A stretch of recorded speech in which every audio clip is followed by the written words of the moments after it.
What we have done so far is look at, for our new friend, what we've done so far is an assessment over 3 sessions on the state of the biosphere. And then we went through part 1 of the global response, and today is part 2, and I'm going to move pretty quickly through that so that we can get to the 3rd section, and maybe, Wayne, finish before Christmas Monday, perhaps, which would be 8 sessions overall. So anyway, we'll see what happens. We've got... Well, and you're going to have, I think you're having at least 1 session where you are going to have a guest, and maybe even more than that. So so everybody's got a treat to get some other folks they might hear from. That's right. Yeah, Wayne is going to be a guest, I think, in maybe 2 weeks, and several other people lining up. So it's going to be good. It's going to be good. Okay, so we've done traditionally on these first 4 sessions, we've done quite a bit of review at the top. Today we're going to do minimal review and really just start in a new place a little bit.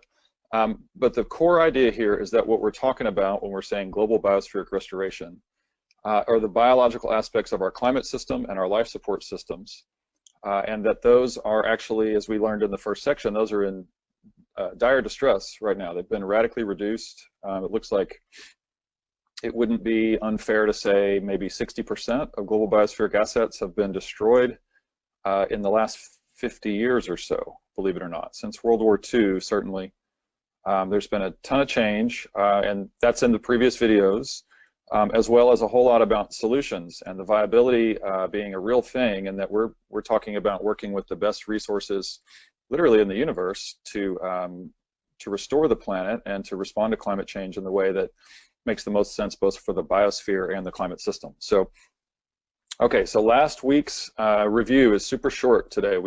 All we did last week was talk about Earth's most biodiverse ecosystems, which are tropical forests, and the potential and necessity of restoring them, the non-negotiable necessity of these ecosystems to our planet. And this is the summary slide. We'll come back to this later in this presentation. But this is the area that I can talk about for hours and hours. Today's presentation will be things that I sort of have, at best, a thumbnail understanding. And so what we're going into is a little more concept stuff on what it means to build a richer future. You know, how do we want to orient ourselves and our values when we're thinking about responding to the crises that we're facing now, the wildfires, the hurricanes.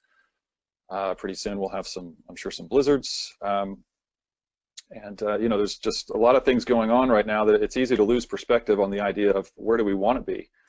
And then we'll talk about other ecosystems and the vast network of expertise that exists. And I apologize, I've been super slide heavy so far, but when we get to that part of this presentation, I run out of slides because I didn't have time to make them. So that'll be just talking.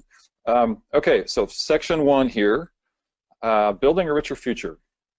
It's kind of 4 big concepts in my mind.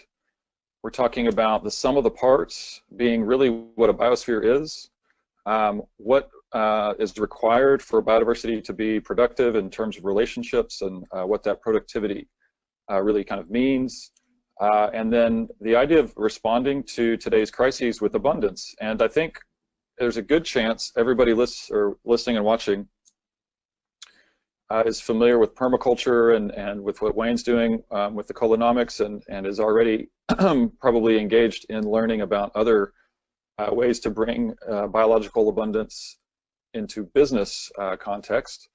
And so some of this may be redundant today. Some of these things you may feel like you already know this stuff, and if you do, I apologize. If you don't, to me, these are some of the most exciting concepts in the world. So the first big idea here is that the sum of the parts is what matters. Oh shoot, I already made a mistake here. I'm sorry, hang on a second, everybody.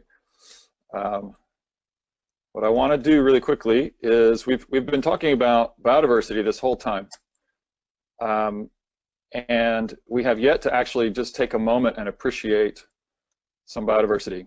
So I want to look at a few different ecosystems, and I'm literally just going to scroll through here because there's so much to see, and there's just no way to really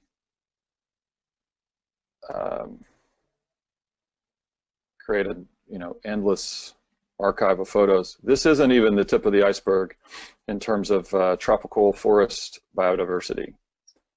But this is a pretty nice selection of just variety here, from super small to massive forests and all these different kinds of vegetation and primates and birds and insects. And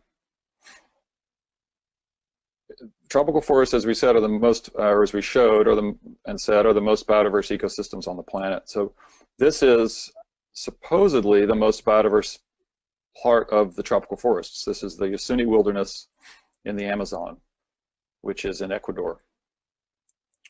And these are what we call macro diversity. When we're talking about biodiversity, we're usually talking about macro diversity because most of us don't think of microbial life at all, but we do think of cats and dogs and things like that when we think about other species. So, okay, this is a lot here. And now we're going to jump over to, thanks for bearing with me,